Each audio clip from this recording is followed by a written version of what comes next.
Okay, so in this video, we're going to be covering functions, if-else statements, as well as try and except statements. So let's begin with a function because it's the easiest to work with. So imagine you wanted to do something like a morning routine, and you had to do things like, let's say, wake up, brush teeth, shower, and get dressed, as well as leave the house, right? Imagine you wanted to tell someone to do all these things 8 times. You have to do, I'll just keep it a few times so it stays on the page, or it doesn't. We'll do this 4 times, right? So if you want to tell someone to do this 4 times, that's quite a few lines of code if you were dealing with actual programming, lines instead of just wake up, brush teeth, shower, get dressed, at the house. So what you can do is you can create a function that would say, these are the commands within the function, and every time you want someone to do that, you would just say the name of the function. So the way you would do that is you would say def for define, and we'll say morning routine, and you just put all of this right here, all this indented code inside of this function. So instead of having to do this over and over, I can simply say morning routine, and morning routine.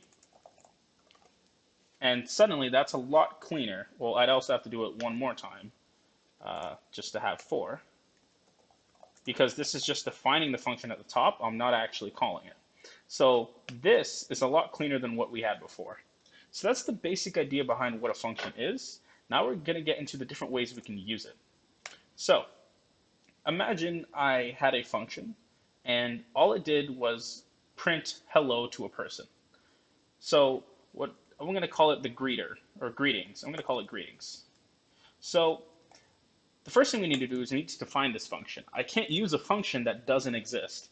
So I'm going to say def for define, and we're going to call it greetings. And I'm going to put open and close parentheses and a colon. That's how you define a function. But in our function, we're going to need to do what's called passing something through. We're going to need to pass through a variable, which in this case a string, which is a user's name.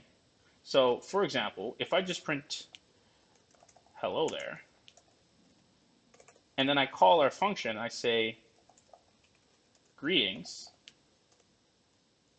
If I ran this, it would say hello there. But what if I wanted to say hello there, John? Hello there, David? How am I getting this name? Well, that's why arguments take in what some people call parameters. I like to call arguments. An argument is essentially a local variable that this function will deal with. So in this case, for example, we're going to create a local variable, and we're going to say it's called name. So the function greetings that we have just defined takes in an argument that, for the sake of our code, is called name. So what are we going to do with name? We're going to say print hello, and we're going to name. So if we try to run this now, name doesn't exist if we just said greetings. So what we're going to do is we have to put a name in here. So let's say Alexi. If we ran this, now it says hello Alexi, because what ends up happening is Alexi takes on the role of the argument or the variable name. And name is what we call a local variable, because this name variable only exists inside the function. If I tried to print name, I'd get an error, because name only exists so long as I am working inside of the function. That's the most important part about an argument. And it doesn't matter if I said name equals James right before I use this function. It's still going to say greetings Alexi or hello Alexi, because this is a local variable. It doesn't matter what anything outside of the function says. This local variable takes on the value of whatever it is I pass through the function when I call it. If I were to say greetings name, what ends up happening is hello James, because name is a global variable that exists outside of my function, and name is equal to James. So This would be just like saying, greetings, James. But I'm not passing that in. I'm saying, greetings, Michael. So when I go through my definition of greetings, greetings takes one argument, and that argument is name. And now, name, in this case, not in the actual overall look of the code, but just for the sake of this function, there is a variable named name, and it's Michael. And it's going to print hello, Michael. So there's a little crash course on functions and local variables versus global variables. That's the important thing to note because there's probably a really good chance they'll try and trick you with that on a midterm, is saying, oh, name equals James and then greetings James. It doesn't matter what this name is. Although I will say it is important to note that global variables can still be accessed within a function. So if I name this instead keyboard, it's just a variable name, it doesn't matter, it can be random, it can be arbitrary. If I did this, it's still going to say hello James if I ran the code, because it's still calling on the global variable. And I pass through this variable keyboard, which is equal to Michael, but I don't actually use it in the function. Instead, I'm saying hello, global variable name. So you can still use global variables inside of a function, but you can have global and local variables of the same name. What ends up happening is the local variable is used, not the global variable. So let's talk about if statements then. We're going to change things up a bit. So we're going to take name here, and name is going to be a user. We'll leave it up to type in thing. So we're going to take a variable name, and we're going to say hello name. So if we run this code right now, it'll say hello Michael, and we're good to go on that front. If you look at if statements, for example, we're going to say hello if it's a name, but if it's a specific name, we're going to say, how have you been? Something like, I haven't seen you in so long, how have you been? So what we're going to do is we're going to use these commands. Oh, need 3 of those. We're going to look at if, elif, and else. In our use case, we're going to use just if and else, but elif is really important. If executes a block of code so long as the statement is true. If that's not true, it'll move on to elif, which just means else if, which means the code above it was not true, so run this. And then finally, you have else, which is just if everything else fails and nothing above is true, do that. So let's take a look at an example. Oh dear. Let's do that. Okay. Let's take a look at an example. We're going to say if name is equal to equal signs to, let's say, Michael, colon, and we're going to have another indent now. And we're going to say print you are the best. So if you run our code, it's going to say, if your name is Michael, print you're the best. But then it's also just going to print hello. You're the best, hello Michael. So we need to tell this, only say hello to this person if their name is not Michael. So what we're going to do is we're just going to say else. Now if I ran this, here's what it's going to look like. It's going to take in greetings and it's going to take a name. It's going to say if name is equal to Michael, print you are the best. And that's exactly what it's going to do. So it's going to step out of this entire if statement bracket and it'll just print you are the best. But let's say the name wasn't Michael. Let's say it was Alexi. What's going to happen? It's going to say again, name, or greetings Alexi. If name is equal to Michael, but it's going to read this condition and it's going to say this is false, this is not true. So I'm going to skip over everything that's indented with it. And since there are no elif statements, it's just going to run the else. It's just going to say, well, this is not true, so I must say hello name. So if I say greetings Alexi, it's going to say hello Alexi, because it's just going to skip over this if statement here. But what if I wanted to add Alexi to this list, but I wanted to give her a different message than what I had for me? I would just say elif name is equal Alexi, and we're going to say print good to see you again. So what happens here? It's going to say, if the name is Michael, print you are the best. If this is not true, check. If name is equal to Alexi, print good to see you again. If none of these run because none of these are true, and the name is not Michael, the name is not Alexi, you're going to just print hello. So this is going to print good to see you again. So the if statements can be used for a lot of different things, and they come up really often for a lot more complex things. It's simply just check. It's simply a line that says, if this is the condition that is met, run this line of code. If this is the condition that's met, run that line of code. And if none of these conditions are met, then run this line of code. So that's the big thing around if, else, and things like that. But what if I was some evil person who just wanted you to fail, and I said, greetings, 42. I'm going to run it, and it's going to say hello, 42, because you can't really trick it. It's just a variable name equals blah, blah, blah. But what if I wanted to say a new function? Let's create a new function. So I'm going to keep this as Michael. What if I wanted to create a new function? This function, you take a number, it adds 1, and it throws it back to you. So we're going to define a function. It's going to call add 1. And it's going to take in one argument, a number. We're going to use the return function, which simply, I'll get into that in like 5 seconds. We're going to return number plus 1. So the return command is a really important command for functions. This function here prints items to the screen. So when we call it, it'll print something to the screen. But what about when you import the math module, for example, and you say math.py? How does it bring that number to you? Well, it does a set of calculations, and let's say it creates a last variable and it calls it the number. It's going to say return the number. If I returned number plus 1, and I say add 1, 7. If I were to print this, the reason I have to print this, where here this function I don't have to print anything, is because this function already has print statements in it. When I return number plus 1, this function takes on the value of whatever number plus 1 happens to be. So printing add 1, 7 is the same as saying print 8.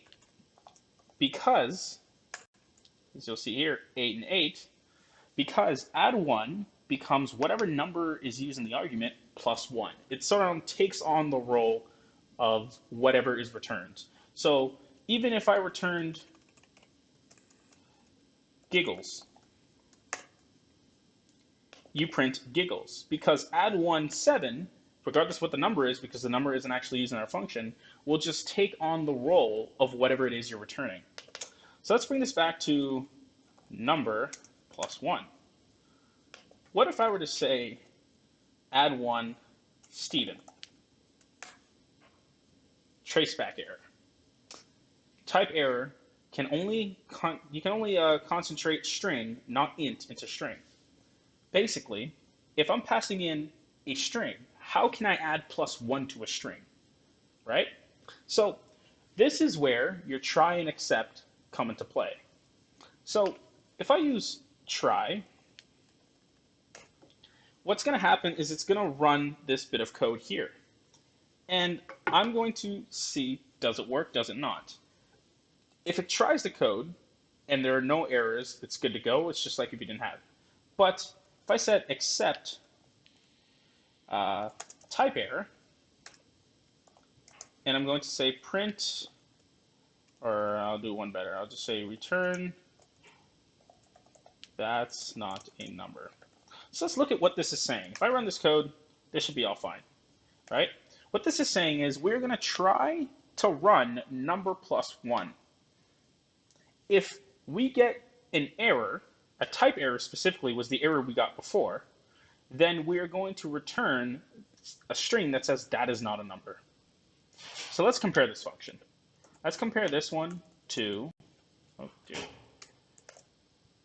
call it add 1 with a big E. Add 1 with a big E. And we're going to get rid of all this try and things like that. And we're going to say print add 1 with a big E, and we're going to put Steven on both of these. And I'll put this one at the top first, right? If I try to run this, I get the error. Because as I pass in Steven through add 1 with a big E, it's going to say, what's Steven plus 1? I can't compute that. It doesn't work. I'm going to get an error. If I didn't do this, and I just ran this one, it's going to say that's not a number. Because rather than returning an error and giving up and saying you're going to have to start the program over, it's going to say, try running this bit of code. Just give it a try. If you get an error, specifically a type error, return that is not a number. If you get any error at all, we can say except just return something went wrong, for example. So you can think of this as the if, elif, and else statements. If statement is run this code so long as it's true.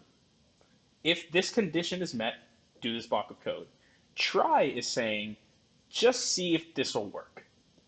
Elif is the above if statements don't work, or the above elif statements don't work, because you can have elif, elif, elif, elif, elif, else. You can just keep going as long as you want. So elif says, if all the other conditions above haven't been met, check if this condition has been met. Just like we have over here, if name is equal to Michael, but name is not equal to Michael, so it's going to move to elif. It says, if the above condition, name equals Michael, is not met, see if this condition is met. Except says, if you try to run what's above here, and you get a type error, then do this. And in fact, you could technically put these on their own lines, but I like to put things on one line, and you can do that. Anyways, but if I just have except, it's just like having just else. Else just means if all else fails and none of the above code runs, do this. Except says, if you didn't get a specific type of error that I asked for, like a type error, just say something went wrong. In fact, if I got rid of this here, so that it wasn't looking for a specific type of error, it would just say something went wrong. Because as long as there's an error, it will just say something went wrong. Versus here, I'm saying specifically if there's a type error, then say that is not a number. So we've gone over functions. Here we've defined a function, greetings name, and we've gotten it to work using if statements, depending on the name used. And then we've gone over, after going over if statements, the try and the except, as well as the return function, which is also pretty important because, again, if I say return that is not a number, it's like this add one function takes on the value of a string that's not a number, which is why if I print add one Steven, it's going to print something went wrong because it's going to say try this. I get a type error because Steven is not a number. So it's going to return that's not a number. So add one Steven, or add one of any string really, is going to take on the value of a variable that is a string named that's not a number. So it doesn't matter what the name is, it's going to say that's not a number. And the last thing I want to throw at you is the fact that there can be multiple arguments to a function. Print is a perfect example. Print is a function. It takes in a bunch of arguments, and these arguments are separated by commas. So if I have number, actually I'll say name and age up here. So I'll use a comma to separate these. I now have two local variables I can use in my code. Say you are the best, and I could print you are, I'm going to use my thing, whatever. Years old and percent age. So, oh dear. Oh yeah, you got to do brackets. Well, the point is essentially, I don't like dealing with this. It's not really something that's done commonly. But you get around. You can have multiple variables, local variables that are inside. Oh, it's probably this part here. I'm gonna just put that there. Multiple arguments. Print you are the best. Print age. Oh well, I also don't have a That's what it was. I didn't put it here. So I'm going to go back to you are this years of age. I'm going to say 18. You're the best. You're 18 years old. So yeah, that did work. Because I don't like the brackets around it. You can take in multiple arguments. If I wanted a third argument, again, you notice that here, when I had it like this, it takes in the argument age, but I didn't have an argument for it. That's going to return an error. What happens if I had 18 and I put dude? Well, I'm going to get an error because it takes two potential arguments when three are given. So because this only takes name, age, where does dude go? It can't just disappear, so you get an error. So the amount of arguments a function takes, for our case, is equal to the amount of arguments that we allow it to take. So if this takes a name, age, date of birth, gender, all these things like that, when we call this function, we're going to have to put name, age, date of birth, gender, etc., etc. But if we're just taking a name, and let me remember to get rid of this, then I only have to call, when I'm passing through the function, name. And everything runs smoothly.